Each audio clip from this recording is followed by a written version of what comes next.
Hey guys, I'm Nia. Sorry for uploading this video so late. I know I was gone for almost 2 months, but I've been so busy these last 2 months. But I promise I'm gonna upload video from now on regularly.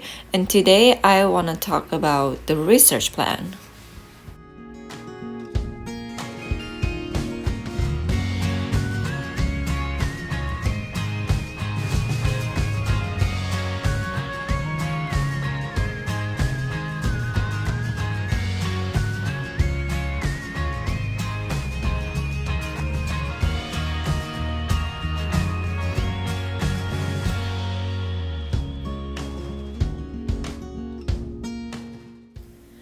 Okay, but before starting talking about research plan, as I mentioned in my first video, these videos are a guide to how to apply for Mext Scholarship with a focus on art students. But if your major is not art, you are very welcome because the process of the scholarship is same for everyone. I just talk about some tips at the end of the video to help artists or people who want to apply studying art in Japan but are so confused to do so.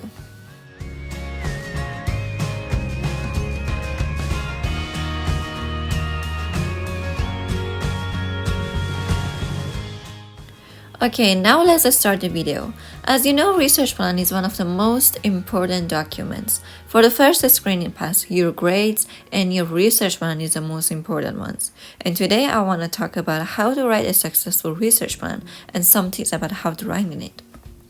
But first, let's talk about what is a research proposal.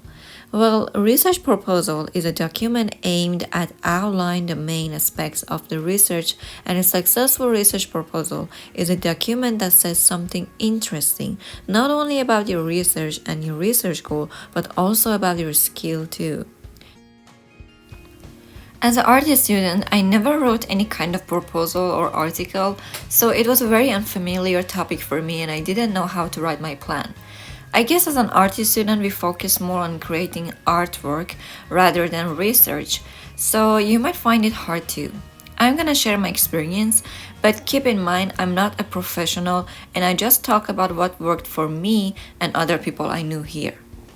The average length of research proposal is usually about 2,500 words, which is about 2 to 3 pages. It can be longer than that, but keep in mind not very long. Okay, now let's talk about what should your research plan be included. First is title.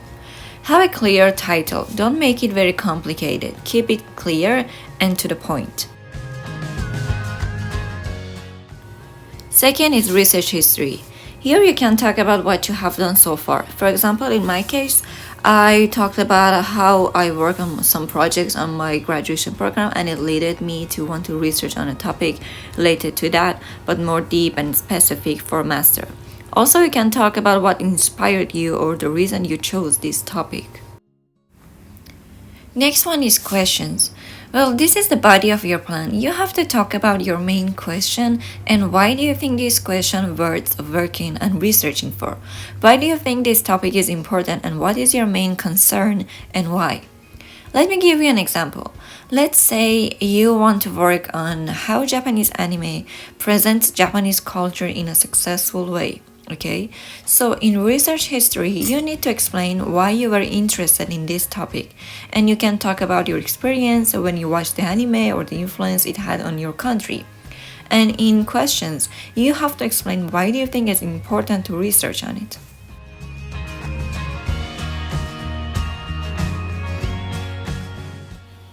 Next is time schedule. Here you have to write a plan of your research schedule. For example, in the first year, what are you going to do? What are you going to do in the second year or until this month or in first semester? It's really up to you. For example, what I wrote was like, because my major is animation, so I wrote it in the first year. I'm gonna work on my character design, like background design, storyboard, mostly pre-production. And on the second year, I'm gonna like start producing the artworks like anime and like making the sets and etc.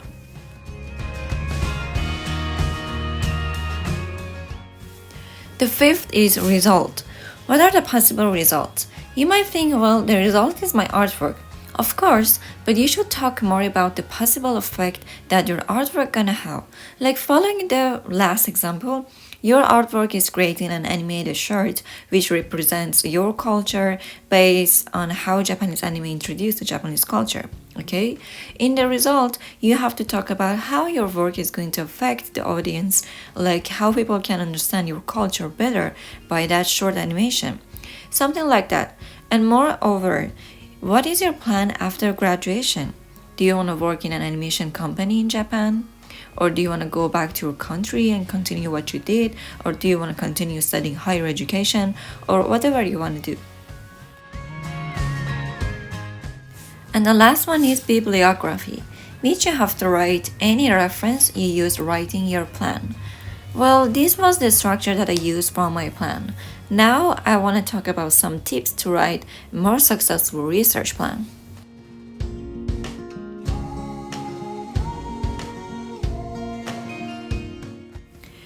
If I want to say what kind of plan are more successful, I would say the ones that are about cultural interaction.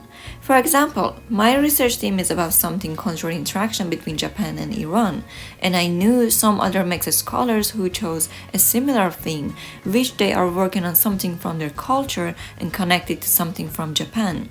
To put it through well, the reason for this scholarship is actually to connect different countries and cultures, and you can do it much easier in art compared to other majors like science or technology. So if you are interested in these kind of themes, it might be a very good idea to write your plan about them. My next tip is, however, the cultural theme are more likely to be successful, but choose something that you like and are passionate about it. So imagine you are very interested in a topic, but choose something that is about culture even though the topic might be really good, but since you are not passionate about it, it's gonna show in your research plan. Even if you get accepted with your plan, it will show in the interview. Because in the interview, you have to defend your plan, and if you're not really a fan of your plan, it will show definitely, and you won't be able to pass. Even if you pass the interview anyway, and you receive the scholarship, you have to work on it for at least 2 or 3 years, and it will be so frustrating. So my advice is, go for something that you really like and are passionate about it. The next tip is, don't choose very small or simple or repetitive themes. Okay, this one is a little tricky, but I mean choose your research plan topic wisely. Be creative and don't go for general ideas. For example, Hayao Miyazaki is very famous and I know so many people are crazy about him and his work. I'm also crazy about his works too, but if you choose your plan about Hayao Miyazaki, do you think it will get accepted? I don't say never choose him, and I don't know actually if you will not get accepted if you choose Hayao Miyazaki, but honestly a lot of people have researched on his works and there are lots of books about him. Why Japan would support a student to work on a repetitive topic? Unless you have a new approach, even if you want to work on general or repetitive topic, try to have a new approach. And my last tip is, don't get too worried about it. The first plan I wrote and I got accepted to the interview was very bad. I didn't have any of the structures that I told you today, but I got accepted anyway. And embassy gave it back to me later and told me to write it again in an appropriate structure. And I wasn't the only one. There was another applicant who was art student too and received the same comment.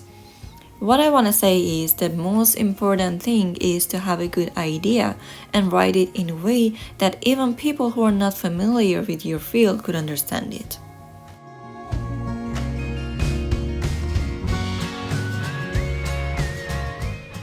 Okay everyone, this is what I had for the video today. Please, if you find it helpful or if you enjoyed it, please like and subscribe, and please comment down below your questions and what are the things that you want me to make a video about. Thank you for listening to me today and hope to see you soon. Bye bye.